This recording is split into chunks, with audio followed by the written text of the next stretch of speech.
And today we have a very special guest, Mike Blakesley from Monarch Diagnostics in Orange County. Thanks for being here. Thanks for having me. Yeah, this is not a super serious podcast, by the way. This is the first. I mean, it's serious, but I don't want you to feel like uptight. Or I know that you're not a very experienced podcaster, but so we're gonna like pop your podcast cherry today. All right. And so I'm gonna throw some questions at you, and hopefully you're comfortable with answering them. If you're not, then answer them anyways. I will. And so first off, man, thank you for being on the first of the new format, RZDxWLVS Podcast, for those that are watching or listening. And tell us about who you are. How do you want to introduce yourself? Man, grew up in a little bit south of Seattle. Lived in Washington most of my life. I don't know. Had a pretty normal childhood at some point. I grew up. Actually, that's a lie, because I grew up with addictive parents. That when I was about 4, my sister and I got adopted. Okay. So as soon as I got adopted, things became more real and natural. So my mom was a teacher. My dad was a pilot. Owned a CPA company. And luckily, I didn't really remember a lot of stuff early on, and so. How old were you when you got adopted? Right before kindergarten, so 4. Okay. Yeah, I did foster care from 3 to 4. My biological grandparents tried to raise me, and then they couldn't. So I got, I guess in the foster system, my parents now got me about 3.5, 4. Okay. And then at 5 or 6, I think they legally adopted us, my sister and I. So from then on, it was pretty normal childhood, Summer vacations, all that. Would you say that you're about, you grew up in an area where it was middle class, upper middle class, just pretty normal white picket fence upbringing? Yeah, ride your bike down the road a few miles with no concern, Oh, that's good. Yeah. And, and you said, where's that, in Washington, you said? Yeah, it's in Olympia. Olympia. Okay. Yeah. That's good. And then how were you in school back then? I talked a lot, but I did all right. I was always a good kid. Always a good kid, just a little hyperactive. Well, shy at first until you get to know me, and then I'd open up. Okay. I can say that about you. But I always had to do my assignments multiple times since my mom was a teacher, so I always passed. But oh, gotcha. Yeah, barely skated by.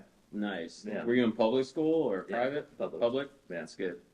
I mean, what kind of what were you into as a kid? What Baseball. Baseball? Baseball was everything. So, little throwbacks that you would get out of the house. I'd go pitch to the throwback every afternoon. Oh, nice. Yeah. I did basketball, sports mostly, but a lot of baseball, a little basketball. Wasn't very good at basketball though. Yeah. White men can't jump back then. No. Now they jump all over the place. Yeah. No.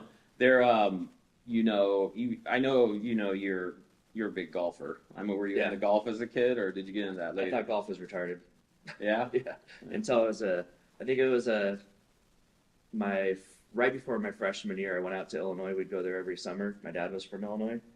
And one of my uncles asked if I wanted to go golfing. I said, no, golf's stupid. And then I was like, you know what? I'm not doing anything. I'll go golfing.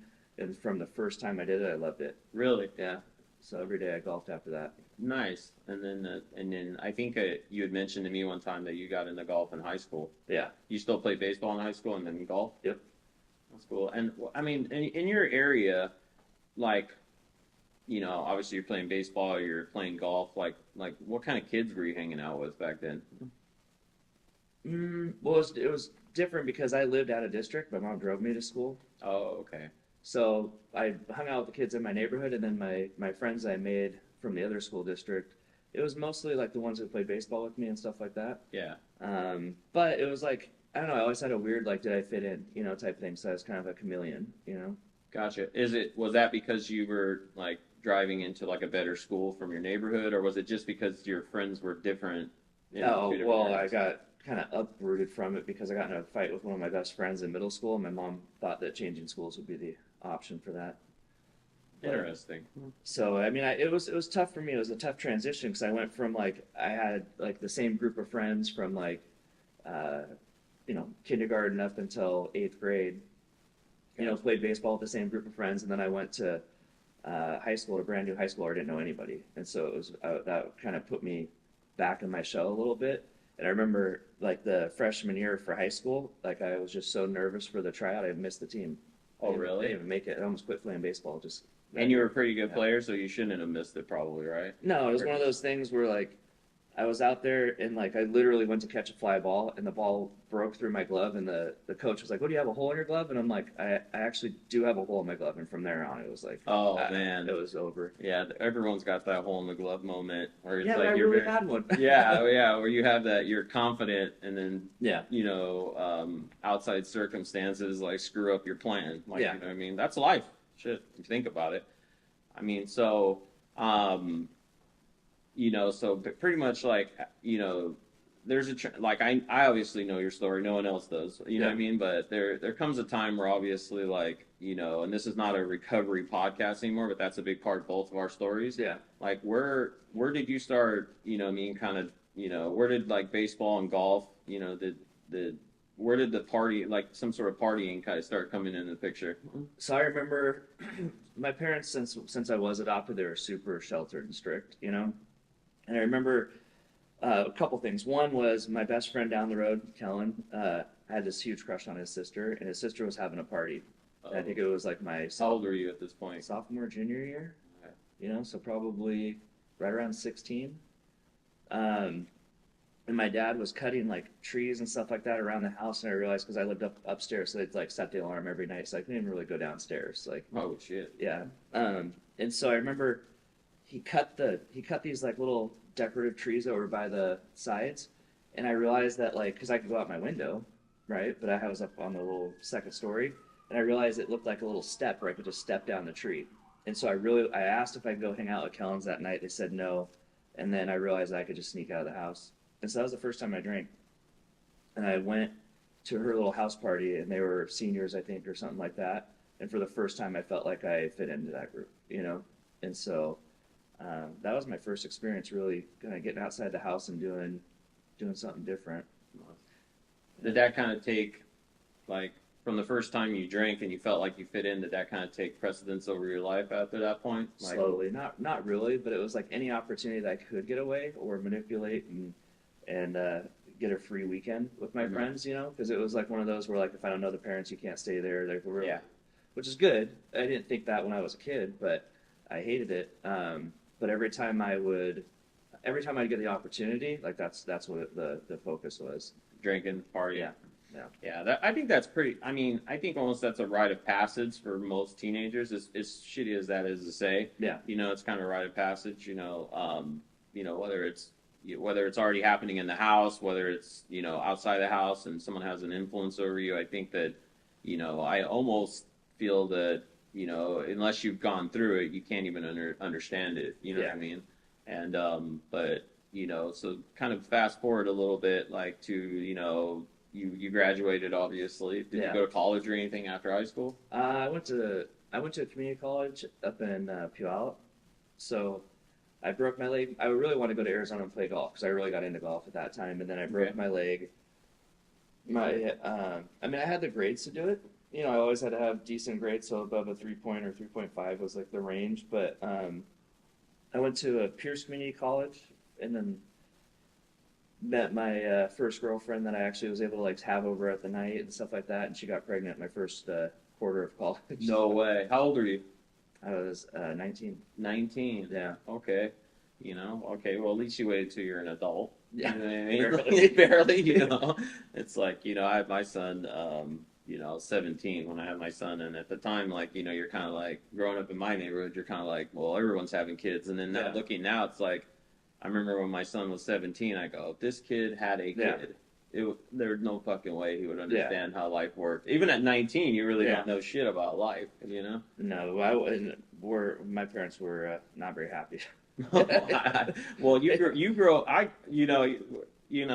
It's funny how like my mom knew that I was going to eventually have a kid because that's just my fucking upbringing was horrible. That's another story. But the thing is like it was almost expected. Yeah. It's like you have kids of it. Sometimes the kids move in and then those kids move in and everyone lives in a fucking trailer and happy ever after. Yeah. Where it's like, sometimes I wish and then I don't wish that like I grew up maybe more in a conservative house like you. Yeah. Because it's like, the parents actually give a shit. They put those boundaries in place, the alarm downstairs and everything like that, to hope that like, hey, we're trying to like keep you on the straight and narrow here. Yeah. But then just like life works, you're gonna find your shit one way or the other. I was stuck on that. Like, if they were less strict, if they let me kind of experience some of that stuff before I moved out on my own, but then I could say, I have twins that are 4, in the same exact environment, same exact everything, genetically the same, but they're completely different. It doesn't matter what I do with each of them. So if I play baseball with both of them the exact same way, one's going to play different than the other.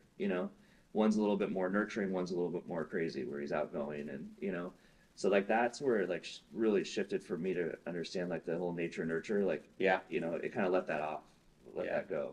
That's actually a really good. That's actually a really good thought. Yeah, I never even really thought about that, because I've known twins that are. Yeah. I mean, it's crazy. Like, yeah, they're everything. They're identical. Yeah. But what's going on upstairs? Like, you know what I mean? How they view the world and things. I mean, so you get your girlfriend pregnant. Yeah. You have a kid. What are you doing to make money at this point? Man, so she ended up moving back to Central Oregon. That's where she was from. And so when Gavin, my son, was born, I packed up my car. I actually even left a note for my parents that said I'm running away at like 19. Like, that's how. You're an adult. You're moving out. Yeah. No, I felt like I was running away. I pretty much like just put it on a note, didn't tell anybody I left, because I knew if I told them what my plans were, they'd talk me out of it. Yeah. And I knew I needed to be there. And so I was there when he was born, and the only thing to do in Madras was there was a lumber mill. And so I was a feeder at a lumber mill, which is probably like one of the toughest jobs I've had. So you're just standing there, and I think it was even like your supervisors were up in like a lifeguard style chair, just telling you to go faster the whole time. And if you skip a beat or the grain's the wrong way, it was just brutal. So I did that for like the first 8 months after he was born. There are a lot of undocumented people working there? Probably, but at that time I didn't even knew what that meant. Yeah. Those are usually like, in my experience, like, a lot of, Americans were a little, soft, you know what I mean? And it's like, usually, we don't keep those jobs. And what made you get that job? Like, is it just like what you applied for and then happened to get? No, her stepdad worked there. It was like everybody in town worked there. It was either that or like the local like convenience store. There was really nothing in Madras. So Piggly Wiggly or the mill. Yeah, right. In the mill at that time, I think it was like, I don't know what it was, like $15 an hour. It was like a lot back then. What year was this? 2000. Oh, yeah. Oh no, it was like 2002. Well, still $15. Minimum wage was like $7.50 maybe, or even there, maybe lower. Yeah. So it was the most money I made at that point. You're balling. Yeah. I mean, you're hood rich. Yeah. $15 an hour. Yeah. I mean, how'd you meet this girl? I went to a like an 18 older club, and she was a server there. Oh, okay. Yeah, I can't remember what the club was called, but I was super excited to be there. And nice. I met her, and I'm like, I just wore my heart on the sleeve. I fell instantly for her, and then we were inseparable from then. Nice. I think she moved from Madras to get like rescued.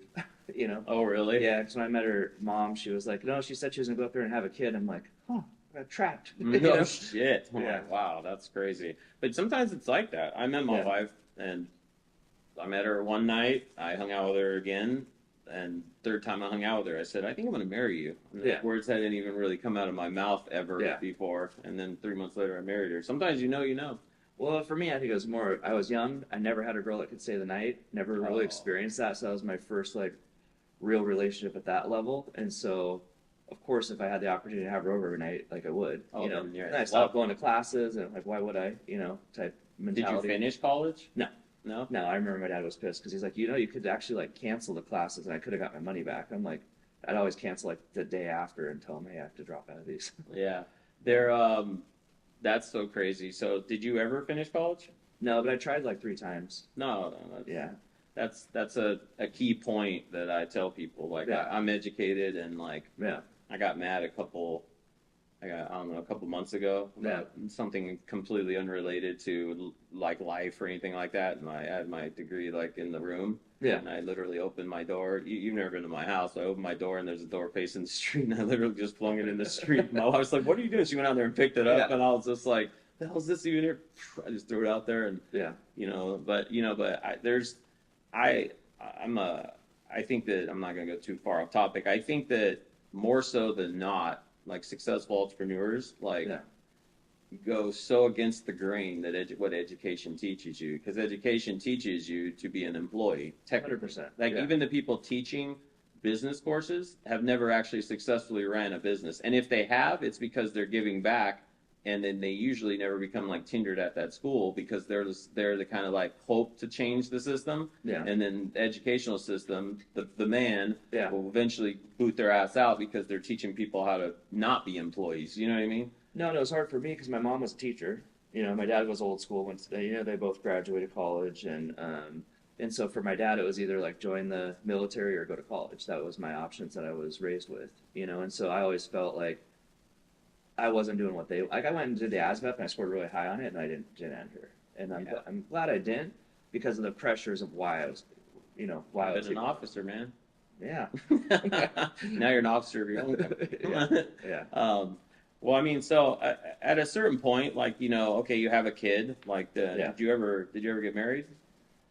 No, we were on and off for probably the first 3 years, and then I ended up getting a girlfriend, moving to Arizona.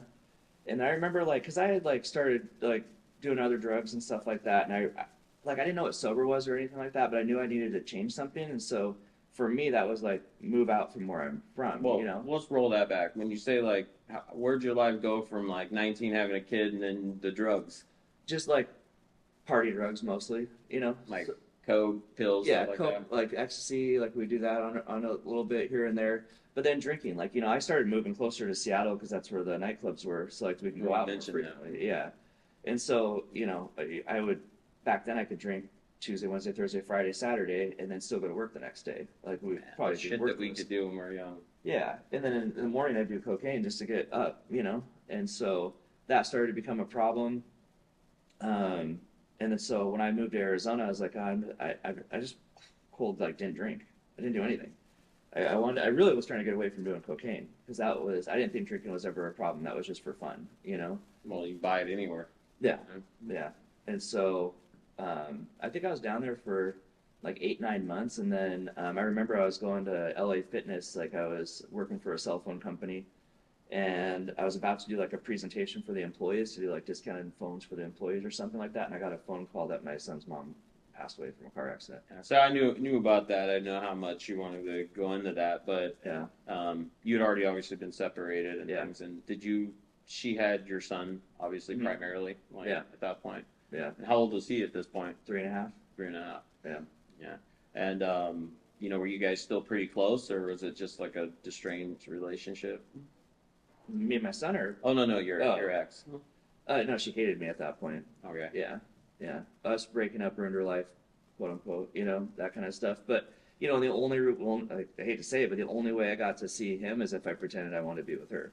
Oh, yeah. And so that's pretty common. So when I finally pulled the plug on that, she had a boyfriend at the time too. She moved back up to Seattle. We were back and forth, but I would basically see her to get to see him on the weekends. And then when she went back down to Oregon, she told the family that I didn't want anything to do with him. And so then she broke contact. So it was I think the toughest thing for me at that time was when I got the call, of course, I'll never forget that day. But more than that, they'd already had the funeral. It happened 2 weeks prior. Wow. And they already tried to get custody of him and all this other stuff. But luckily I had my parents, when he was born, we did a bunch of stuff legally so that way, it had it in place that if anything were to ever happen, I'd get immediate custody, Okay. And so then they tried to talk me out of getting him. And so I was like, no, I will be there. I just have to I have to make arrangements, Yeah. And so it took me 2 weeks to go up there and get him. And I'll never forget that day that so it was a day and a half trip, I think, or maybe I did it in a day. But I just know that the day that I actually got there, the whole day from the morning until 4 o'clock in the afternoon, he sat on the porch with his backpack waiting for me. He and I had a bond that was even though we weren't daily interacting, he's when he found out that she had passed away, his first thing he was do I get to live with my dad now? Oh wow. And I thought that was how old at is he 3.5, 22. Yeah. 3.5. Yeah, 3.5. That's that was huge. Don't even you would think that that's crazy. And then has he been with you ever since, or was there a break there? He's been with me pretty much until he was in high school when things got really bad for me. You know, things went from just the normal party drugs to a lot worse, you know? How'd that progress and kind of work out? Man, just slowly, really, you know, because having like a biological parent that was addicted to meth, I was like, there was hard no's in my life. Like, I'm not going to do that. I'm not going to do this drug, you know? And I got to a point where like the norm was like what I was doing, you know? It started turning into, I think I remember a friend, I can't remember if I was in California, but when Oxys came out, Mm-hmm. he's like, oh, try this. I didn't know what it was. Well, I'll try anything, you know? Yeah. And I just remember that feeling like as soon as I tried that, like, I didn't really care to drink anymore. I didn't care to do anything. Like, that was the only feeling that felt good anymore, you know? And I didn't do it, like often at all. And then, you know, after I got my son in Arizona, I tried it my best for like a year or so, and I moved up to Washington to get help just because at 24, I think I was 24 at the time, being a single dad, like it was tough, you know? I bet. So I went up to Washington, and my parents were like, they wanted to do everything they could to help me or enable me, right? And so on the weekends, like I'd go out with my friends, and I had a friend that would, I remember he'd give me these little Percocets and I was like, and so I remember we'd go out, and I was like, man, these fuck me up when I drink. And he's like, these are only for the weekend. And so then I'd start asking on Monday and Tuesday for him. He's like, no, these are for the weekend. Then eventually I started getting them on Monday and Tuesday. Mm-hmm. And that's kind of how it started with opiates for me, you know? What were you doing? Were you still working for a cell phone company this time? I think at that time I took a step back, and I was actually an exterminator. Exterminator. Yeah. Interesting. I got tricked into it. They said it was a sales gig. I'm like, okay, I can sell. Yeah. You know, and I didn't realize that the jobs I sold I had to do as well. Oh. And I hate bees. I'm deathly afraid of bees for some reason. So I'd have like a bee suit on. And I'd still like try to. I was like, fucking pussy. Yeah. So you had to sell. So basically, you were an entrepreneur. You were an entrepreneur. Yeah. Like, you know, you had to go sell the job, and then you had Yeah. to service the job. You know. Yeah. That's and then you're living up there, and then are you living with your parents and Yeah. your son? Yeah. I off and on. I stayed with them, and then I didn't. But at that range from like 25 to like 33, it was mostly with my parents. Like if you know, at that point it started turning into opiates. That was more of what as long as I could do that, I wasn't going to pay rent, you know? Yeah. And they didn't charge me like Did they know you were abusing drugs? they knew that something was off, you know? And I remember one day I went downstairs, and my dad had a note and said, I know something's going on, you know? And at that time it was like, I think the most like, the memory that I have the most about like when they figured it out was like I had this TV, and like I've always had a thing for big TVs. So I think it was like a 60-inch TV. And I remember I'd have to pawn the TV like right before payday, you know, every other week. And so I'd be hauling this TV downstairs. My dad's like, what are you doing with your TV? And I go, the tube went out again, right? And so I'd go to the pawn shop, and I get paid, and I go pay. I didn't want to lose my TV, so I'd pick it back up. It was like my little safety net to get high. Yeah, yeah. And so after like 4 times of doing it, like I'm like the color went out again. I'm walking downstairs with the TV, and my dad stops me, and he's like, how come you don't just get another TV? Yeah, you keep paying the repair of the TV. And I was like, I love this TV. And like then it figured it out, and then I got the note on the counter. Like he wasn't very good at like directly asking me things, so it was always like not passively, but it was subtle. Like it was almost like gentle. Yeah, you don't want to know the real answer, even though you know it in your gut, you know. And so it would always be a note on the counter. Unfortunately, that's a lot of enabling. That obviously you know, a lot of enabling, a lot of like pussyfooting around it. You know what I mean? And you know, but so you're early 30s at this time, you know, and obviously, like now you're in your 40s, like, you know, if you want to, you know, because obviously we'll get to what you're doing now, but like if you want to just give us a quick, like, how did that turn into what you were doing and pawning a TV living with your parents to where like you end up in California in sober living? You know what I mean? Like, I think the stretch from like 33, I don't know, it might have been like my early, it was probably right around 30. Where things really like turned. So I like at that point, like I got in trouble a few times, but it was like all drinking related, and I still never like looked at myself for it. So I had like 2 DUIs in 1 month. One of them I had like one drink. I think I blew a .05 up in Seattle, and I was the DD, and I was like really impressed because for one, I couldn't afford to drink that night, so I had one drink, and like 2 hours later, an hour and a half later, we drove off, and I got pulled over for making a wrong left turn, and I told the cop, I said, I'm actually the DD tonight, and he's like, but you've been drinking? I go, yeah, like one beer, So he got pissed. He's like, well, the good news is you get to keep your license, but you are getting charged with DUI. I said, well, what did I blow? And he wouldn't tell me. So we went and tried to do it at the station, thinking it was going to go up, and it went down. But at that time, my dad was renting a house to a public defender in a different county. He's like, will you represent my son? And he's like, just take it to FERC. Just don't get in trouble anymore. And this is when I'm like actively drinking every night. I'm like, yeah, okay, I will never get in trouble again.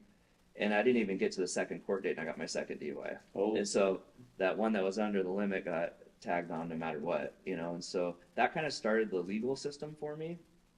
And then I would, sometimes pee in public and get caught for it down in Seattle. So I got a couple of that, just like, a friend of mine threw a party at my parents' house. And I think 250 people showed up. I got arrested for that. It started like partying was my life at that point. I remember the time that it switched gears was I was dating a girl, and she was cheating on me with her ex, and I walked in, they were doing heroin. And that was after I'd already started dabbling with some of the opiates. And I was so pissed at the situation that I was like, fuck it, I'll try it. Well, okay. We're going to do a little bit of a dive into that. And we're going to break real quick for one of our sponsors, and then we're going to jump back into this, and then we're going to talk about how great Mike's doing these days, and this is going to get real interesting because I know this part of the story. So we'll be right back.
So we're back from this amazing sponsorship break, and we were just talking about Mike becoming a heroin addict. And so you said, like, okay, so you walk in on your ex, and she's with another guy, and she's doing heroin? Mm-hmm. In my room. In your room? Mm-hmm. So, okay. So if I paint the picture, like, you come home. Yeah. And where most times guys come home and, like, you know what I mean? Like, you find your ex in a room with another guy doing anything, it's like you're going to, like, lose your shit, and it's going to get real bad. But that didn't happen with you because, well, like, tell us about that. I think that I realized looking back at it now, like, that's where the turning point where that was the most important thing was getting high in my life, right? Because I could push all the other feelings away. It was probably one of the most dysfunctional relationships I've had anyway. I don't know how that even started. But I was just in such a bad spot mentally that felt like the right thing to do, or the only way out. And I can say that as soon as I did that, like, that was all I chased after that, it started. From that first time? Yeah. And that's when shortly after, like, meth got introduced because, I like to have energy. I don't, I used to smoke weed when I was younger, but I didn't like as I got older, I didn't like how it slowed me down a little bit. And so, if the heroin put me down and I was like, couldn't function, in that capacity, like, meth brought it right back up. And so then, like, the next thing to do was just mix them both together at the same time. They're speedballs. Yeah. Yeah. And so, from that point forward, I mean, really from like 30 to 35, that I destroyed everything in my life. I was in and out of, I didn't go to treatment, but I did, like, the drug court system. I did I got in trouble. I took a job at a dental lab, and I was in charge of the gold. And so I found that if I was supposed to melt the gold to cast it. And so I found that like there are just these little slivers. So nobody would miss any slivers disappearing. And so I would start recasting that, and I would polish them up, and we'd pawn them to different jewelry shops. And so between me, that girlfriend at the time, and her ex-boyfriend, the three of us went around and pawned them everywhere, you know. So every day I was probably melting down like $300 worth of gold to support my habit. And then I was actually like, it got to the point where I was in work release for my DUI. I just had police show up to my work because I ended up getting charged with burglary because somebody went into a house and stole a wallet. So they took me from work release, put me back in jail. And when I was in jail, I told my boss, I said, I really want to get back to work so I can, you know, get out of jail. And he's like, yeah, we're doing an investigation for some gold that's missing. I'm like, ah. No way. Yeah. And so I told my mom and dad, I was like, I think I need an attorney, you know? And so because I had so much stuff happening at once, I think I had the DUI, burglary, all these things under there. And then I got like embezzlement and something else from the lab. How much did they catch you had taken? 15,000 is what they paid. 15,000? Yeah. What period of time? I did it all within a year. Oh my God. And so the attorney that I got was able to get everything looped into drug court. Like usually they don't do a restitution at that amount. But I didn't confess to it until I was 6 months into drug court off of the burglary charge. So it was kind of mapped out a certain way. But I can tell you, like, I've always been able to hide behind everything. Like it was very important for me how people portrayed me as, you know?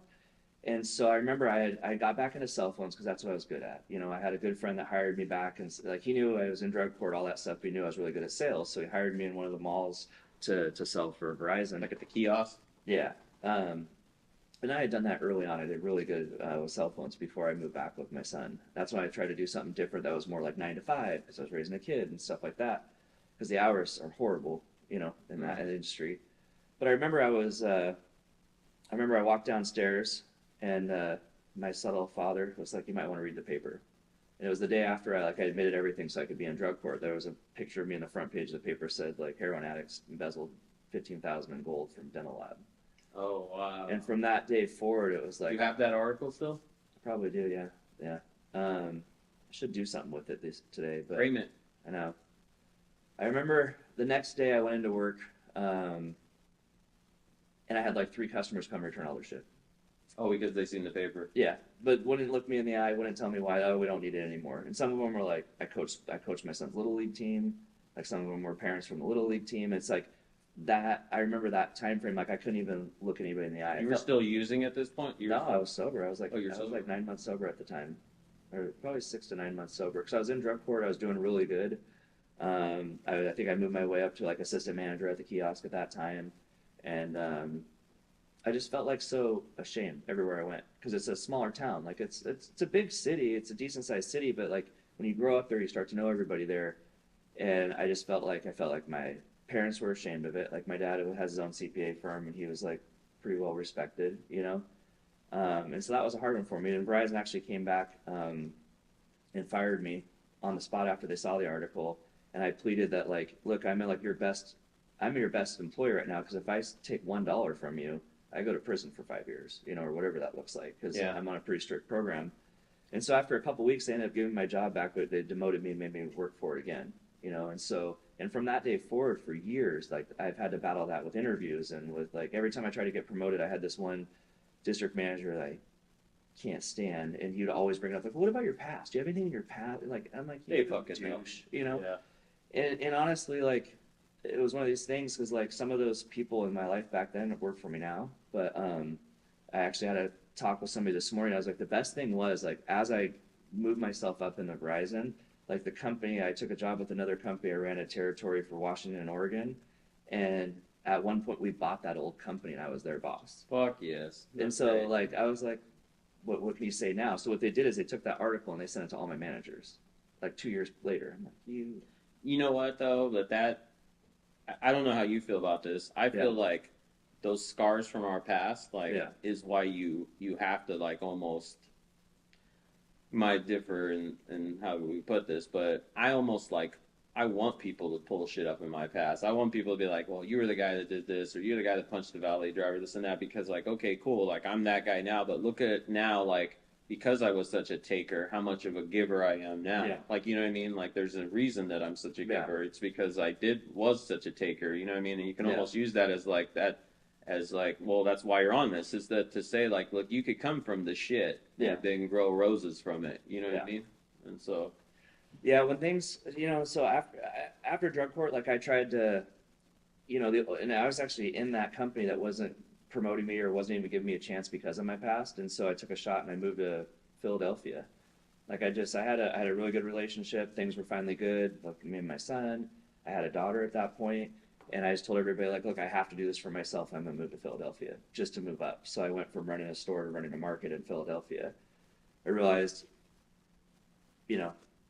it wasn't the right move for me. I disconnected from my program at the time and all the people that were like around me. mm-hmm.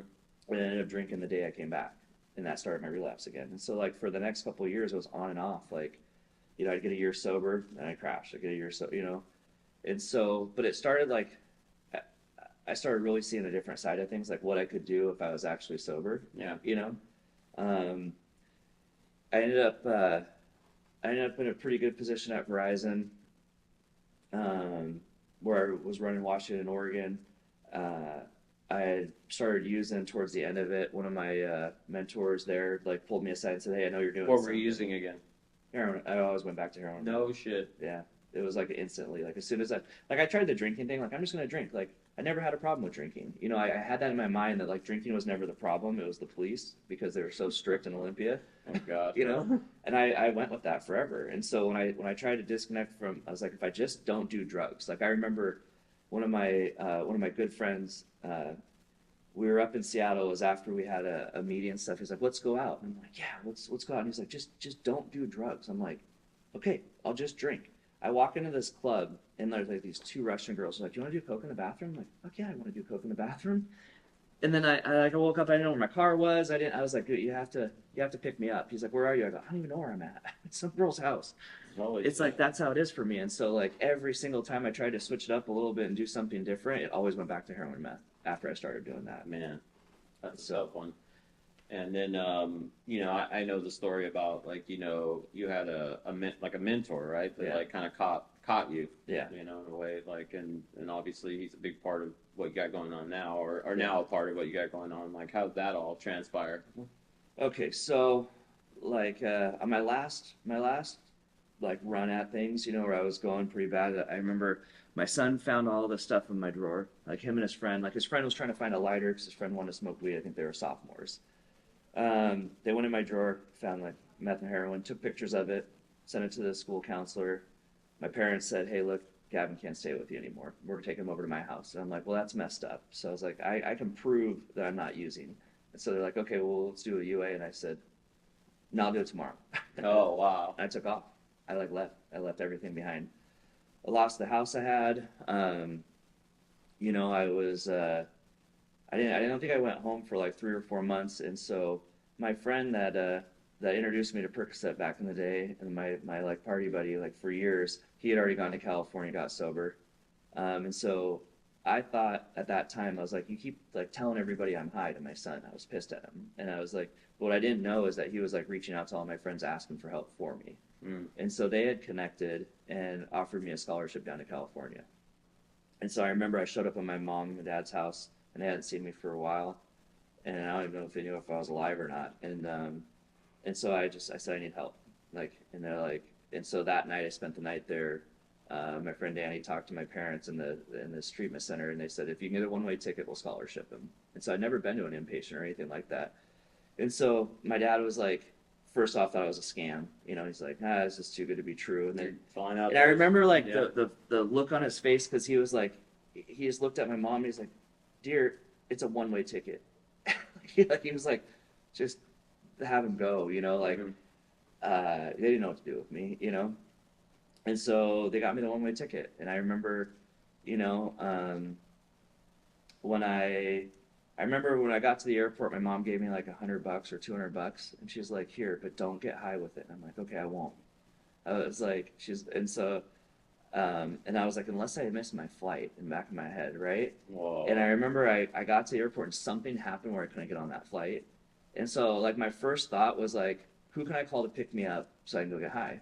Because I was like, I know this is gonna be it for me. And I was like, you know what, I'm just gonna go get drunk at the airport. And I remember I walked into the bar and like there was this little voice that was like, you're gonna fuck it up. This is your only chance. And I stopped dead in my tracks and I balled on. I bought $200 worth of like scratcher tickets, so I couldn't spend it on anything else. I sat there like crying in the corner until I got on the plane, just because I didn't know what else to do. I thought that I tried AA, which I never really went through the program fully. Like I didn't do the work, but I thought, well, AA didn't work. This didn't work. Like this is doomed. And so like I realized too, like I have to like completely change like what I'm doing, or I'm never gonna get out of this rut, you know. And so that's how I came to California. I came with like I had a I had a stolen backpack that had like 2 medium shirts in it, and that was it. Like when I landed, I thought that the grass was. I was like, man, your guys' grass is like perfect, and it took me a week to realize it was fake. Oh wow! You know, this place I went to. Welcome to California. And like, and to show how bad it was before I came out here is like, all I did is I'd go around casinos and I'd find people that left like change in the machine. I'd get the change out just so I can get enough to get high to keep going, and it was 24 hours, so I'd stay there. And then for food, I'd go to the gas station. I'd steal M&Ms because they fit in my pockets. Like my diet was M&Ms, and then the casino, whatever I could win to get high. And the backpack that I ended up with was like one of those. I finally won a jackpot at a casino. I never won one. I remember I called my girlfriend who was in prison. Like we talked. Like, well, she was my fiance actually at the time. And I said, "Don't worry, I got it all figured out." I was like, "I just won a jackpot." And one of the people I was with drugged me that night. I woke up in a trunk, like 30 miles from the casino. No wallet, no nothing. How much was the jackpot? Like $4,000. Like, you know. Man, dude, that voice in our fucking head, and when we're drinking or using or Yeah. whatever, is like crazy. But that's how bad it was. I mean, I had a resentment against my son. I didn't talk to my daughter when I came out there. It was just like I had nothing left in me but to give it a try, you know, when I got down there. And what year was that? 2018. That was March 2018. Okay. 2018. So you're in an inpatient program in Orange County. Yeah. Is that- Costa Mesa. And then you obviously stayed in Orange County. Yeah, I didn't know that you could go to treatment with insurance. I mean, I didn't have insurance or anything like that, but this facility was like brand new, so they didn't have any clients in there. So they had a men's and a women's side of it. So they had 6 beds on each side, and it was me and 2 other guys, and I think one of the other ones was scholarship too, right? And so they had the overhead of running this place, and they were trying to attract other people in there. And so as I started to get sober or detox out of there, like I was a pretty good client, and so they kept me in there because when they get tours, like all I do is praise the place, you know. Oh wow. So I was like a model client for them, and I was doing the work, you know. But they kept me for 60 days. Was it usually about 30? Like for a scholarship or something like Yeah. that, like 10 days if you're lucky. Oh wow. Okay. 30 if a program really can help, you know. Which I didn't know that at the time either. I was just waiting for him to kick me out, you know. And so my plan was to go back to Washington and then wait for my fiance to get out of prison and set things up for her. Rinse and repeat. Yeah, exactly. Like, and then try to get my car back that my friend stole from me. That was my master plan. You know? Oh my god. So I told everybody, I was like, I'm gonna go for 2 weeks. I'll be back. You know, I didn't know. You know, but something changed on that. You know, I started working with a sponsor and I started just listening. So if they told me like this is like the work schedule that you can have, like you know, well, of course I wanted to get back into like a high job or something like that. You know, but I just listened to what they asked me to do. You trusted the program, trusted the steps. Yeah. it go? I mean, have you relapsed since then? Yeah, I relapsed in 2020. 2020? Yeah. Was it alcohol or drugs or? No, it was, I had, when the twins were born, it was right when the pandemic was happening, and I had already started a company, and I was working 3 jobs at the time. And we didn't really have a plan with the boys, and so I felt like everything that I was starting to gain in my life, because I had a couple years sober at the time, I felt like it was all crumbling and I lost sight of it. And I remember like I've never been good at having pills around. I was the one to go pick up the pain pills after the hospital visit. And so like one day I was like, I'm just gonna take one of them, and before you know it, the whole bottle was gone. I replaced it with Tylenol, And so I had like a short slip for like I had like 2 instances within that I had relapsed, and then You know, I had the same sponsor the whole time, so I kind of admitted it to him right away and just got right back into the program. I haven't used since. So Yeah, you know, addiction is unfortunately, not a perfect situation. Everyone's situation is a little bit different. yeah, You know, there's been many times like I stopped drinking November 2019, but there's times where I romanticize, like probably Yeah. you do. You know, if I stay at like a nice casino or something like that in Vegas, I walk by the bar, see everyone having fun, the game's on, the fight's on, and I Yeah. go, man, I could totally control a drink. yeah, But then I know how that ends. Like that ends like, well, like you're just chasing the dragon. You're chasing Yeah. that feeling that really doesn't exist. You know, tricks us. It's like I'll remember the good times when I see those moments. You know, that's how People- relationships work. Yeah, People remember the good times, not Yeah. the shit that, Yeah. get over them by starting Yeah. this. Oh, hold on a minute. All those good times were mirrored by just as many or more bad times. You know. yeah. But for me, I know that like because that used to be the one that like pulled me back in was I could do that again. Like that was fun. You know. But I've tried so many of those variations of it that I know exactly what it's going to do for me. So it's a pretty quick thought that flees, you know. So it comes and goes pretty quickly. And I'm lucky I don't have those cravings and stuff, you know. Yeah, thankfully so. I think at a certain point, you know, like when you're done, you're done. I never understood until recently, like people that say they still have to go to a meeting 40 years after being sober. Yeah. And then I get it. Yeah. I get it. Is because they still have those voices. Yeah. Like, you know what I mean? Like I have to go to a meeting every so often. I'm not as good as I probably should be about going to a meeting. Yeah. I have to go to a meeting every so often to remind myself Yeah. that I used to be the newcomer and I was the one that like had Yeah. tried 1,000 times to quit drinking and Yeah. didn't, you know? Well, no matter what, for me, it's like as long as I go to my sponsors every Friday night, no matter what. Yeah. Right, and I actually switched it to Mondays, but weekly we meet, and my mind tells me I don't need to meet with them, but I do it out of habit because I don't want to break that Well, it's cycle. like going to the gym. Yeah, You know what and I then every Sunday I don't chair, but I'm a treasurer at a meeting now, you know, and so it's a 2-year commitment, and I hate commitments. No, So- yeah, you So got. I'm like, all right, I'll do it. I need it. You know, you just gotta to kind do of it. Sure. I'd like to say I meet regularly Yeah. because of sobriety with my sponsor, but Yeah. now that I do business with him and also like he's very annoyingly like constantly like how's Joe, how's Joe, how's Joe, I Yeah. feel like I meet with him every day. Yeah. You know what I mean? The guy's like, you Yeah. know, he's one of the greatest men on the planet. You know, I do believe that he saved my life. I'm 300-pound alcoholic, picking up the check everywhere. Like, you know what I mean? Yeah. I would have eventually like died probably. Like, Yeah. not probably, I would have died. Like, I was Oh, yeah. it was not good. But, you know, so okay, so let's get into I feel like this is like a Raised Black Wolves episode, but this is all good meat. This is good meat on the bone. Like, so, you know, you run a very successful company now. Yeah. Like I super respect what you've done. Like you are like, no pun intended, one of the true ones that's like you've come out of the shit to like, you know, people will call it luck, but they haven't been. If people call it luck, it's because they haven't been through the grind. Yeah. It's, you know, I believe that the more hands you shake, the more money you make. Yeah. Like, you know what I mean? And so the thing is that, you know, you've all you know, and that's to quote Bradley, like, because I didn't make that up, but I do believe that.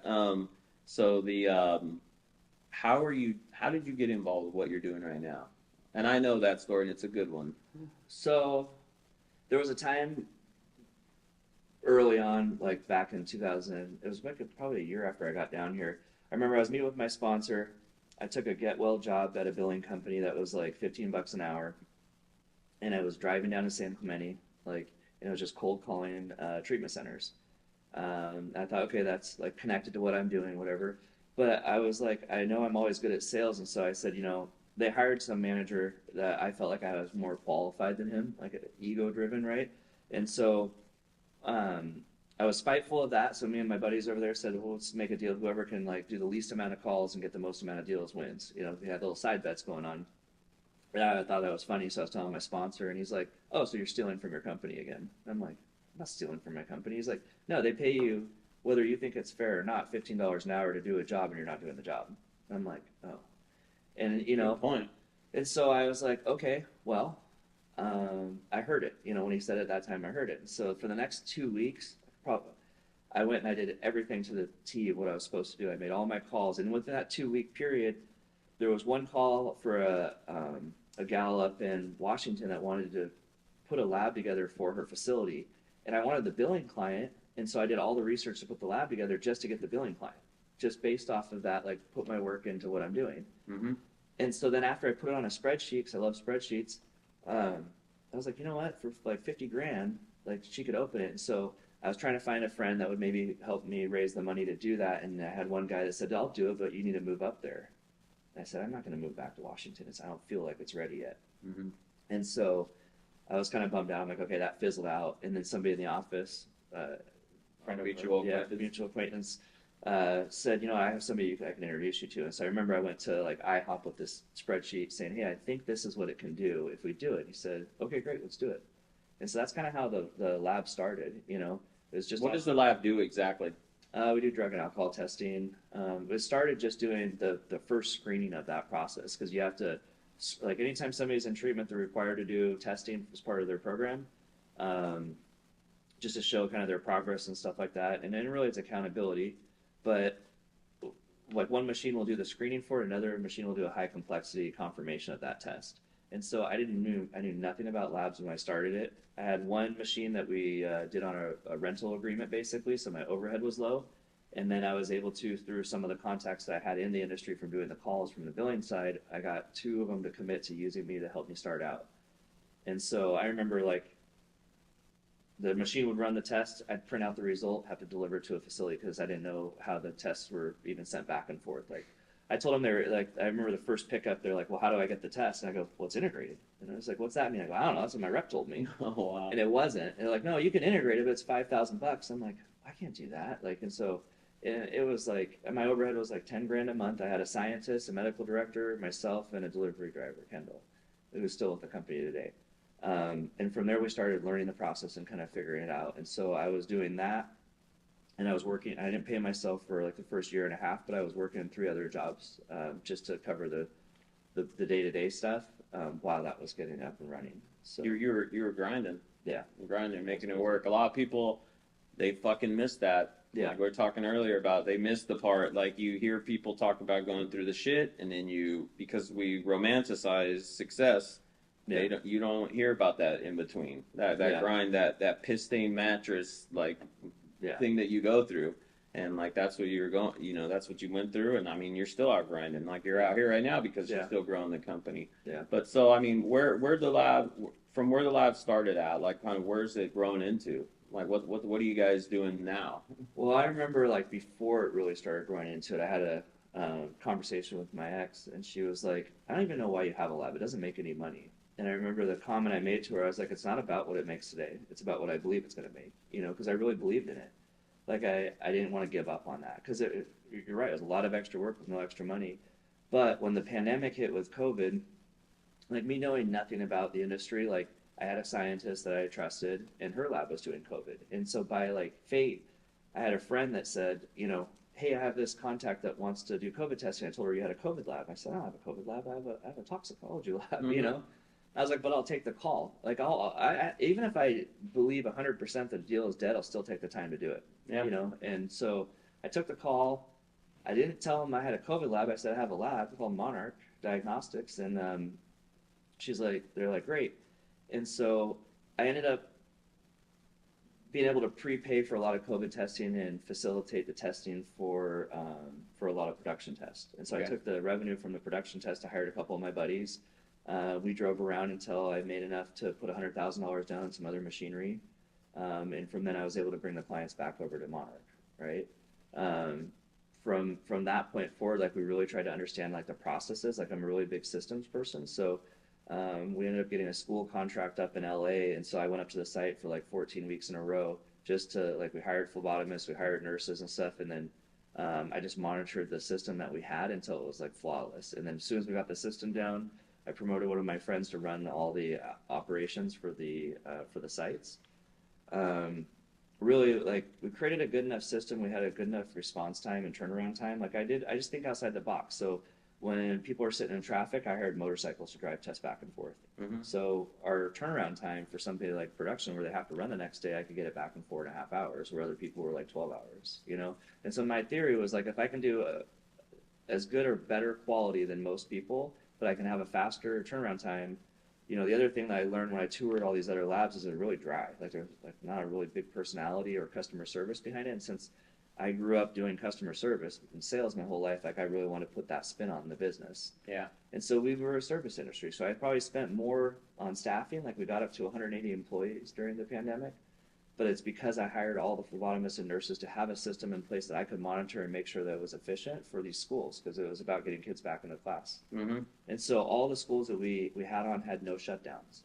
So that was like Really? classroom shutdowns. And we had 48 schools in New York going simultaneously. So at one point I had 116 schools testing on a weekly basis with us. And so my plan was, like, my passion was the toxicology side and growing that. And so we put all the funds from our COVID right into our machines to grow that side of it, so I could have a better process and a faster turnaround for like these drug and alcohol centers. You know, and since I'm big on the scholarship side, since that's how I got here, like I'm really like catered towards like not, I don't gouge patients or facilities or anything like that. Like I'm just like if I do the right thing, like the right thing will happen. Yeah, that's how it works. We'll be successful. And so, you know, early on, I didn't know. I'd go to these business development meetings. I'd feel kind of like I did when I switched schools back in the day. Like I didn't know anybody. I felt kind of recluse, you know? And so I can say that, like, as these years have passed in this industry, it's like really cool. Like the convention we're at right now,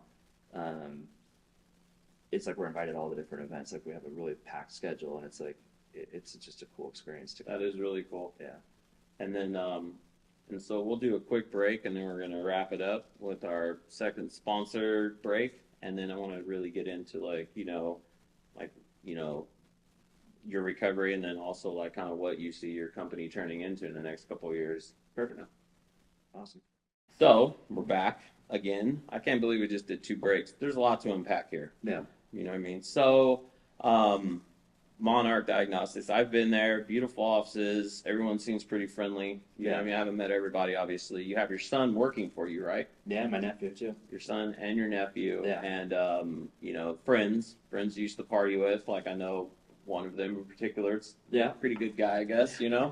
So he could be listening, so we got to be and so, what, like, today, like, close enough to June 1st, 2024, like what does Monarch Diagnostics look like for you? Like what's it doing, and like what's that done for your life and like the people around you? Man, I'm such a giver, so like I try to bring my friends and my family up with me, Yeah. So I don't ever leave anybody that's close to me behind, and so like my whole thing is like, if you started with Monarch from the beginning, you probably moved yourself up pretty. Like I won't go out. Like I could go find somebody that's a CFO and pay $200,000 for them, or I could bring somebody up with us. And there's certain positions that we have to look at hiring, with those credentials. But like really, our staff, I've self-promoted a lot of them. Some of them are in recovery. A lot of the sales teams in recovery, stuff like that, because they connect with the businesses locally. But it's hard for me because like I've always gone off gut. It's not like I do look at number. Like you can ask me a number for the lab and I'll probably know it in my head. I don't have to look at the numbers for it. I'm just really connected to that for some reason. But like we've shifted our whole dynamic of what we've done probably in the last 90 days just because of a conversation I had with one of my old mentors. Like I had a conversation with the guy that pulled me out of it and said, I'm going to give you a chance. And that's how I've operated with other people. And so I was like, wait a second, I think I have a different shift here. And so we are growing, like we're constantly growing. So I'm trying to enhance that. So I recently moved into a VP role, moved my friend. That's your old mentor from the cell phone company, yeah, right? Okay, that's a good story. My buddy that got me out here, who's been crushing it with the sales team, I've moved him up to an executive director. He's all right. He's a pretty good guy. Yeah. He's in the room somewhere. Like really, you're only as good as your staff is, and my staff is very loyal. Like, and they trust. Like, it's cool. I was thinking about it on the way over here today. It's like the people within us like fully trust like the direction that we're going. Like, I don't have like any uncertainty of that because I know like if there's something that happens, we're like there to solve it as a team. My clinical team's amazing. Like everybody there is good, and Monarch has really given me the ability to like. I can tell you when the boys were born, I had no plan in place. Like I could not afford it. Like we had to move into a different place that was big enough, and I'm like, I don't know how I'm going to afford the rent there, And like every step of the way, when something has been needed for the boys or for family, like something has happened good in my life to be able to do it. That's that beat your, like when you stretch yourself, like I mean, you fucking either level up or look dumb leveling out. You know what I mean? It's like I feel like beating shit with a baseball bat sometimes. Be like, no, fuck that. I'm doing this because I'm gonna make it happen. And like obviously, like maybe not that extreme, maybe at that, but you know what I mean. You probably have done the same thing with Monarch and what you're doing and. Yeah, and there's been times, like, I remember one time I'm like, why? Because I've been, like, the whole past following me stuff, you know, I'm like, there's so many situations where I have to explain it away, and I'm like, well, no, I own a business. I don't have to explain any of that. And I can tell you there was a time when we were growing that I had to get a $3.5 million line of credit just to keep up with the growth. And it got all the way down to the end, and I remember that little finance guy is like, well, we just have one question about your past. I'm like, are you kidding me right now? And they basically said, like, we'll fund you this loan, but you have to remove yourself from CEO. And I literally walked out crying from my office. I'm like, are you like, I'm all the way here, and this is gonna. I said, I've managed millions of dollars in this company, and now the bank's gonna tell me I have to step down. And so my business partner said, absolutely not. We're not gonna do it. We'll find another bank. And we needed the money like months before that. Like we were growing so fast. And I was like, what am I gonna do? And then they came back like a week later and said, all right, we're gonna let it go. We're gonna do it. And I was able to. They saw the interest on that and how you just how they told you to fuck off. So you called and I'm the guy that like I couldn't borrow $100 from my dad and pay him back ever in my life, you know. And we borrowed $3.5 million and I paid it back in full within 6 months. You know. So that means Monarch's probably doing pretty well. Yeah. You know. I don't man, I look at I guess when you been through the shit, real recognizes real, right? Like, you know what I mean? I remember moving into my friend's garage, obviously I'm in cannabis, and telling him, like, I can't pay you fucking rent.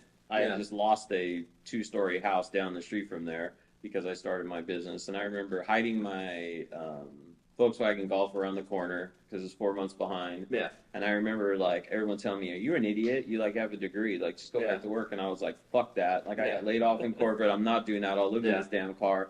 Moving into my friend's garage and telling him as we're drinking beers by the pool, like, dude, you know I'm never going to be able to pay you rent here. Yeah. And I said, but you'll never pay for weed. And I was in 2010, and he still hasn't paid for weed to this day. And he sometimes tries to pay, and I said, just tip the drivers, Yeah. But the thing is that, like, unless you've been through that shit, like, you I don't even think you fucking understand it. Or, like, you start doing it, or you start going down that road to build like a Monarch or like a CCG or like anybody, like, you know what I mean? And you don't even understand that shit. And that's the point of this podcast. You don't even understand like that shit. Because like I said, Hollywood glamorized that. Like, you know, Jennifer Lopez like goes through a struggle for 15 minutes in the movie. And next thing you know, she's a successful like designer or whatever in the movie. And until you really have gone through that, and then hopefully you can remember that, and that always keeps you going. Yeah. Like at this point, like I probably, like you probably have got to a point where like you might have a situation where like you'll probably have passive income and need to check in once a month or twice a month. But what the hell kind of leader are you if you do that? Like, you know what I mean? Like, how are you going to push to the next level and create generational wealth, you know? I've seen some other industry or other businesses within our industry crumble because of that mentality. Yeah. You know, like once you get it to a certain point, like I have a good enough staff where I could step aside, but my stepping aside is like, I'll go golf for 4 hours, but I'm going to come back to the office. Part of my day is doing some of my tasks. Part of it's my assistant doing the rest of my tasks. And then the rest of it is just nurturing relationships. Like I'm such a relationship guy. And so we've built a good family atmosphere at that, but then we've also been able to branch out and do other things. Like within the industry, there's so many verticals that you can do. So like we went and found that like external billing companies for us in the lab space was really tough. And so we ended up building our own billing company within the lab. Marketing's another piece of it. So we've been going back and forth about building a marketing company within it, you know? And so I've just found other ways to kind of save some of that revenue, but opening up other companies that are successful doing it. Potentially I don't know if we want to talk about this or not, potentially like getting into the pharmacy side of it, right? Yeah, we started doing that. I know my business partner, he feels like if we can encompass the whole umbrella of different needs, you know, because we do serve, like if I can put our same quality and stamp of approval from the branding that we've done through the lab, that maybe we can impact somebody else. And for me, it's not like, if I say we have a billing company that's going to go help with billing, it's like billing companies typically charge 5 to 7%. I'd like to do it for 4% to give people a little bit better, because I know that like you're basically giving 4% of your equity away from what you're doing on a daily basis. We're just assisting with a part of it. And so if we can bring that same service and give them a break on that, which is a fair break, because I've already, like if you think about it, I've had a billing company for 2.5 years. Now I'm just going to go public with it. You know? Yeah, 100%. And so sometimes that 2 or 3%, depending on how someone's running and their margins are, that make It's a big difference. That's a salary potentially. 100%. Yeah. And I mean, so where do you? I mean, ultimately, do you have like an end goal with Monarch? I have passions. Like I'm passionate about drug court. I'd love to start getting into that. I'd love to start doing some stuff for employers and helping out more than just the behavioral health community. Like I do want to expand into that area. I've been really thinking about opening up in Washington and kind of. I know we have other states on our list, but that's our next step. And really, it's just expanding the menu to like what test is relevant and what people need right now, and finding a solution for that. So our clinical team and our sales team, our executive team, I guess, is always looking at like what testing is like, what can we grow and expand our menu to. So within the company itself, there's a bunch of expansion, whether that's geographically we go to other states or whether that's just internally and we expand the menu. But then we also have the little businesses that kind of feed off of that, you know. So I've been really fortunate about Monarch's provided me the opportunity of doing this has provided me with a lot of doors open, you know. Is it safe to say that, you know, celebrating the wins with your friends that you used to party with is like, it's almost like getting high in a productive way? Like it's surreal because we can go gamble, we can go shopping, we can do all these things. Like, you know, the other day, we were going shopping and like, typically I would go shopping like, man, I'm going to be struggling to pay rent tomorrow or something like that. It was just a good feeling knowing like I'm comfortable. Like and it's not like I do anything over the top crazy, maybe some things, but it's like, I'm pretty conservative to make sure everything's done, but it's just a good feeling to, I don't know, when you're stealing M&Ms and like collecting vouchers at a casino to being able to do what we do today is like, there's not a better feeling. Yeah. And it's like, now I already know the answer to this question, but doesn't it just help perpetuate staying sober, staying on track? Like, because, you know, you don't want to fuck this up. Yeah. Almost like meeting the perfect girl. And like, you know, I always say like, there's a special place in hell for people that do women like my wife wrong. So it's like, I don't want to do that. So I don't even entertain it, you know. And that's kind of like with your career, potentially what you feel like.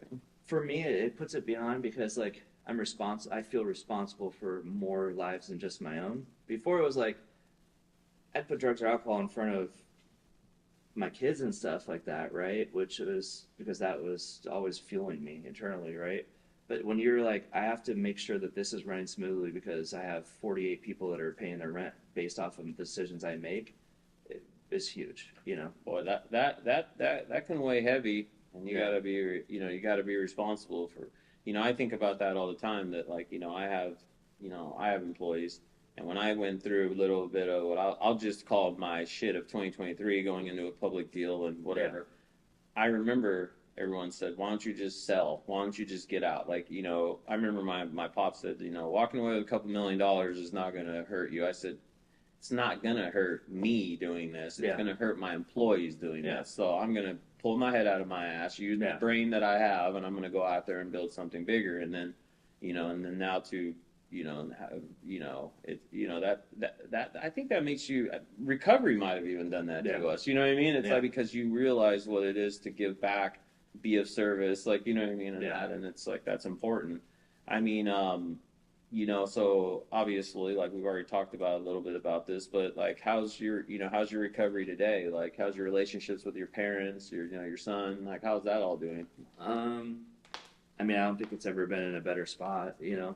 I can say that if my parents do something for me, I remember one time they bought me a camper and then asked, like, my mom kind of was like, well, you might have to pay your dad back. And I'm like, I really didn't want a camper at the time, but it was more important for me to pay him back, you know, and build that relationship. They come out to California probably every 3-4 months and spend a week. And like, they're always like, we don't want to burden you. I'm like, it's not a burden. Like, I don't think they understand how much that means that they do that. Yeah. With my son, it went from, you know, us not talking when I got out here to him helping him move down here, helping him get a car. Like, does he live with you? No, he lives with my nephew. Oh, okay. Right down the road though.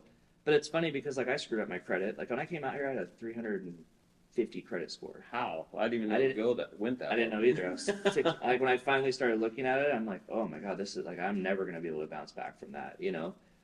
And so like like for my son, I was able to explain like this is what happens when you do this. Like like I've done this and I've been very open about what I've done. He knows everything, right? And he's got a better credit score than I do. He has like 800 credit score, you know. The relationship with him, it's like if I have a day where it's not as much as I want, I'm not busy with meetings or baseball or whatever it is, I'm like, let's go to have dinner. And so we have a really close relationship. All my kids are a close relationship. My daughter comes out here every break. I go there every month to see her. How old is your daughter now? 11. Okay. She's 12 next month. Nice. And then you have 4-year-old twins, right? Yeah. The twins were probably the toughest thing I've ever gone through. Like being sober and being a part of that, like there's never a dull moment, you know? I always thought like, oh, raising kids it's hard, but when you're raising multiples at the same time, it puts a whole different perspective on it. And then it's like, you know, we did the formula bottles versus the breastfeeding, like so much expense to all that stuff. And so like it forced me into like, I have to do this to make this work. You know, I have to do this to make it work. And, you know, I wanted to, like my daughter's doing cheer elite, you know, she's really passionate about that. So I have to do my part to make sure she can do that. Yeah. The boys are they're just expensive in general, you know. Kids are, man. To raise them right. Yeah. Kids are expensive. But the relationships are great. That's awesome. Then you're, you know, so, you know, I mean, is there anything that, you know, you kind of want to add? Like, let's say somebody's going through some shit. Maybe they're just starting a business. Maybe they're just starting down the road of recovery. Like, you know, anything that's kind of relevant that you've been through. Like, what kind of advice, like, if you were sitting here in a room full of people that didn't know what to do next? Yeah, it's hard to say if it's on the recovery side. I mean, they both kind of blend into each other, but like anything's possible if you try not to manipulate it, right? Like, so for me, I had no credit, nothing to my name. I could barely get to a bus to get to my job when I started here. But as weird as it sounds, like the contrary action of like, do what's in front of you and do the right thing and things will start opening up. Like the only reason I was able to stay out here is like, I got off because of my attitude. Really, it's your attitude towards things. Like my attitude was like, what do I need to do for this to work, right? And so I ended up getting a scholarship for a sober living for like 2 weeks. And then I remember I didn't want to ask my parents for anything. Like I didn't ask them for anything when I got out here. And I was about ready to pick up the phone and say I have to come back because they were asking me to pay rent. And like for a day, I didn't pick up the phone because I didn't want to ask them because I knew that they would try to offer to help me stay out there. They offered me a part-time house manager job, so I was able to get free rent plus a little bit of money and keep my other part-time job. And like everything started to line up. So like if you have a plan, like forget it, because things will work themselves out however they should work themselves out. That's good advice.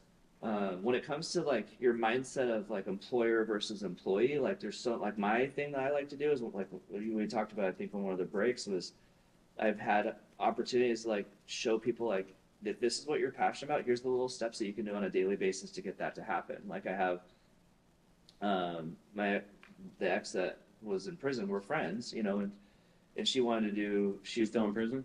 No, she got out eventually.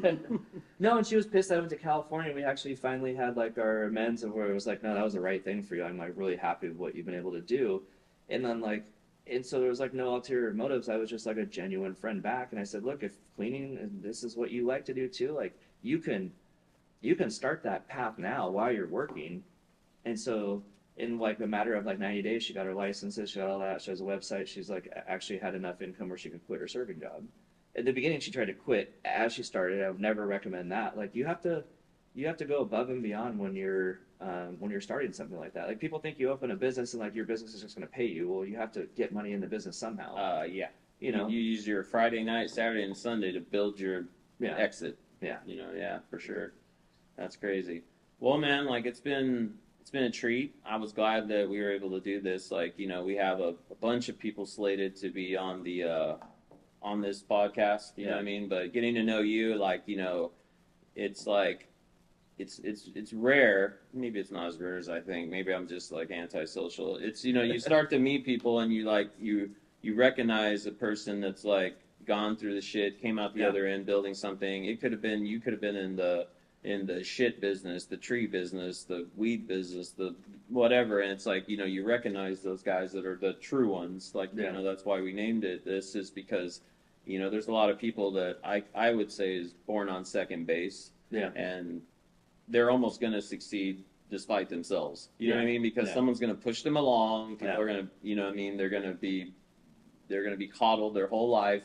And you have an interesting story because even though, you know, you grew up we grew up for sure on the different sides of the track. Yeah. But the thing is that what I think was what made us friends and why I respect you is because, like, you know, it's proof that you could fuck it up no matter where you're at. Like, you see, like, celebrities' kids fucking it up. You see kids like myself that literally at one point, like, lived in a place that the whole floor was dirt because my tweaker stepdad ripped up all the carpet. Like, you know what I mean? Like, shit like that. It's like you see all these different things and it's like, man, but I really appreciate you being here, man. I appreciate what you're doing. Like, seriously, like, I'm real as fuck. I try to be as real as fuck. If I don't like somebody, they most of the time know it. Like, you know what I mean? Which has caused me a lot of shit. You know what I mean? But, you know, I appreciate it, man. Is there anything, last words you want to say? Like, you know what I mean? Like, if you're even open to it, or Monarch or whatever, where would we find Monarch if somebody wanted to look at the company, look for you? Like, I know you're not the biggest social media guy. I know, I'm never on it. You know what I mean? And so, but...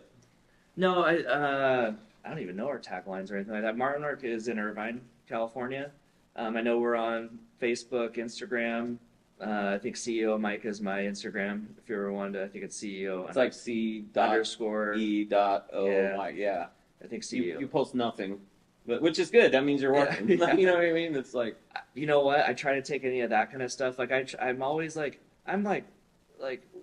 willpower to do certain things. It's hard for me to like get into it. So like some things I do is like if I'm going to watch Netflix for an hour in the morning, like maybe I'll listen to a podcast instead. Something that's going to kind of strengthen that. But the biggest thing for me is like what I've learned is like I've always been in a fear of failing things, right? Oh God, and I can tell you that's because of what you're doing. If I watch TV, I feel like I should be watching TV and checking emails. Like, you know what I mean? Like, you get into that. Well, I've never followed through with anything. I realized that when I was out here. Like, I've never, like, said, this is, like, I have so many great ideas, I feel like, but I've never, like, gone all the way with them. You know, and so I just, this was, like, Monarch was one of the first things I followed through with. And it was, like... This will...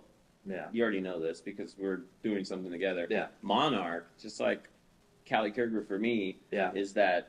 like, oh shit, I can do something and make it successful. So now it's like your confidence it's like going to the gym and you're like, you add that extra plate. You know what I'm saying? It's like, shit, I lifted that 3 times at a time. I can do one of this. Like, 100%. It's that, man. It's like, but our minds are powerful. Fuck, man. It's crazy. I cuss a lot and I'm an asshole. I know that. I'm hard to deal with. Thank God my wife married me because she hones me in. When I was a drunk, I was a lot worse. And so, but the thing is that it is really true. It's like at a certain point in your life, you just stop seeking the approval for everybody else, and you do what you need to do. You know what I mean? To handle shit and who knows? This could all it's not going to. This could all fail for me. Could fail for you. Like, you know, because nothing is promised. But as long as we keep, like you said, keep making those baby steps and keep being better each day.